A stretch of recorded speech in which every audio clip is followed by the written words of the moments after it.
Assalamualaikum warahmatullahi wabarakatuh. A'udzubillahi minasyaitonirrajim. Bismillahirrahmanirrahim. Fakazzabuhu ra'aqarahuha fadamdama alaihim rabbuhum bijambihim fasawwaha.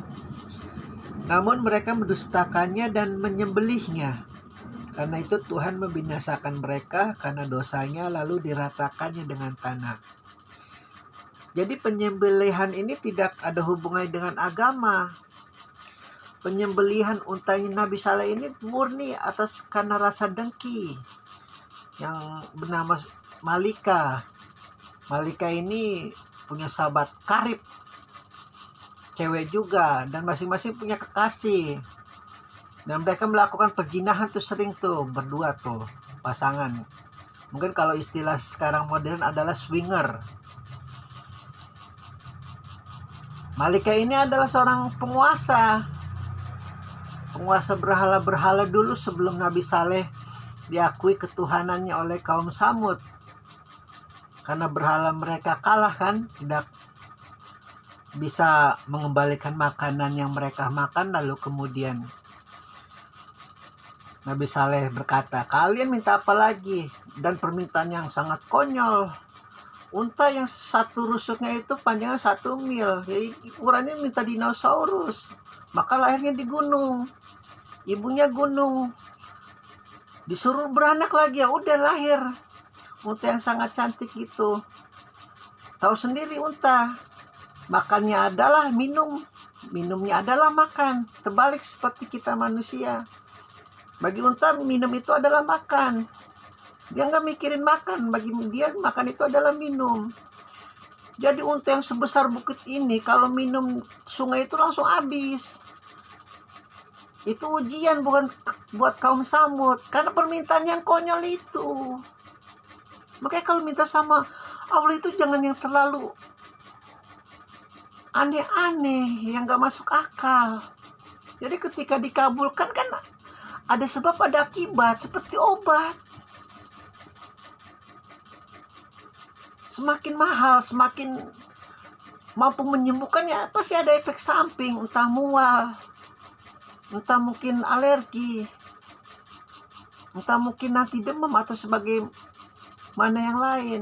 Begitu. Ini emang pendeta-pendeta berhala ini emang gak ada otaknya, mintanya yang aneh-aneh. Jadi ketika unta itu sekali minum langsung habis, memang ada unta itu kalau minum seminggu sekali, nggak kayak mereka 6 hari. Tapi kalau ngabisin sungai mereka marah. Padahal Allah dengan luar biasanya nggak lama lagi sungai itu kembali lagi.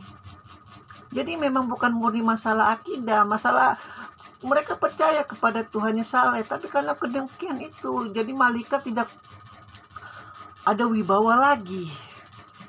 Yang biasa dilulukan, kalau jalan yang biasa disanjung-sanjung, ketika Nabi Saleh diakui kenabiannya nggak ada lagi. Maka itu dengki, balik lagi dibakar lagi sama iblis tuh, jadi dengki tuh. Ketika mereka bersetubuh nih, swinger nih, sahabat karib 4 itu yang dua cowok kan udah jadi budak seks. Mereka berdua tuh harus ngebunuh unta itu, dibunuh. Padahal Nabi Saleh bilang jangan kalian ganggu unta itu. Aku nggak marah, tapi nanti Allah marah, kalian bisa dibinasakan. Dibunuh, ya sudah. Udah dibunuh, biasa kan kalau orang nggak percaya, kalau batang lehernya nggak mampus, pasti itu terus ngeyelnya. Ya udah buktiin aja ancaman lu apa. Ya udah, Allah berkata, besok ke mukanya kuning, besok lagi ke mukanya merah, besok lagi ke mukanya hitam, lalu kemudian kau dimakan api neraka, langsung masuk sono. Bener saja. Hari pertama muka mereka semua kuning, hari kedua merah, hari ketiga hitam, hari keempatnya dimakan semua, dimasukin langsung ke neraka. Kalau marah ya begitulah. Makanya jangan sekali-sekali, di dalam Injil juga berkata jangan sekali-sekali cobain Allah marah. Di dalam Zabur, di dalam Taurat juga jangan sekali-sekali deh bikin Allah marah. Makanya emang agama langit fitrah, Zabur, Taurat, Injil itu satu kode etik alam semesta. Makanya kalau ada orang Bani Israel jahiliyahnya luar biasa sampai ngeludahin Al-Quran, sampai ngebakar Al-Quran karena dia bintang porno atau segala macam, mungkin tidak tahu. Itu sangat bodohnya luar biasa di zaman milenium seperti ini, tentara ngebakar Al-Quran. Padahal dia Daud loh. Orang Israel itu pintar-pintar, harusnya rahib-rahibnya ngajarin itu. Kasihan. Al-Quran itu suci, hati-hati.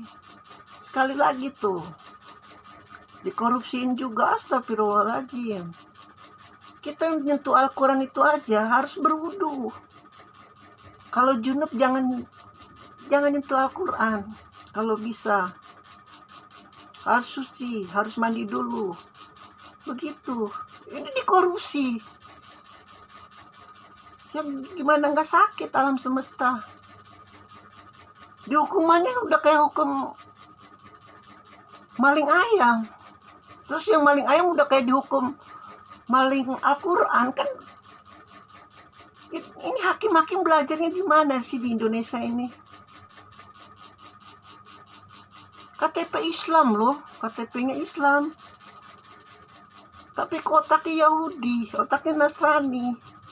Bukan Yahudi yang baik ya, bukan Nasrani yang baik ya, Yahudi yang Zionis, Nasrani yang mendukung Zionis. Yang baik-baik nggak ada masalah. Ini yang jahat-jahat yang saya bicarakan, yang kafir tapi jahat.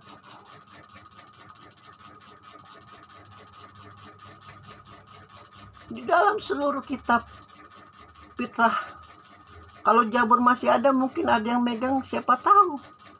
Nggak ada yang tahu. Itu Daud pasti berkata, jangan sekali-sekali mencobai Allah. Nabi Isa diangkat ke langit ketujuh, digodain sama iblis, sudah turun aja, no, ada malaikat, nanti juga lu bakal ditolong. Oh jangan, no, goblok, itu kan di bawah. Logika aja, tubuh aku ini dari tanah, kalau jatuh ya pasti mati. Tunggu dulu Jibril, nanti Jibril yang menurunkan aku. Begitu. Jangan cobain Tuhan. Ya mentang-mentang kita punya harta, kita punya kekuasaan, kita punya jabatan, kita punya embel-embel segala macam, mencobai Tuhan. Seolah-olah Tuhan itu nggak ada, mengalahkan segala cara. Dana sosial dikorupsi, coba.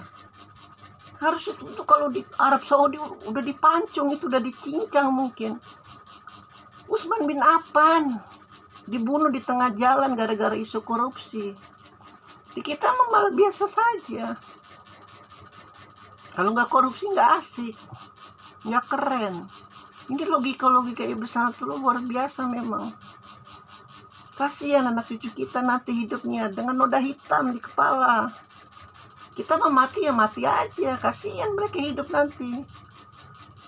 Kita tuh udah menikmati segala macam kenikmatan dunia. Lalu mereka nanti pergi ke Jepang, pergi ke Amerika dengan muka tertunduk. Tuh lihat tuh negara korupsi tuh, kasihan tuh. Ngekspor babu, ngekspor pelacur, ngekspor koruptor. Kapan sih sadarnya ini hukum Indonesia, ya Allah? Mau kayak kaum Samud seperti itu juga, mencobai Tuhan, mencobai Allah, mau main-main dengan Allah. Jangan. Kalau kalian ateis, mending jadi ateis saja deh, nggak usah percaya Tuhan, lebih bagus. Dia nggak percaya Tuhan, ya udah, nggak ada hubungannya dengan Allah, nggak mau main-main sama Allah, udah cuek aja hidupnya. Yang penting berbuat baik. Imam Ali mengatakan, orang yang tidak percaya Allah tapi dia hidupnya baik bisa masuk surga, walaupun kemungkinannya itu seperti lubang jarum, seperti onta yang masuk lubang jarum. Saking sulitnya, tapi bisa masuk surga karena berbuat baik. Mendingan jadi ateis aja semua, tapi berbuat baik, daripada Islam tapi korupsi. Itu makanya pemimpin yang sudah meninggal yang mengembangbiakan korupsi, jahatnya luar biasa. Alhamdulillahirabbil alamin.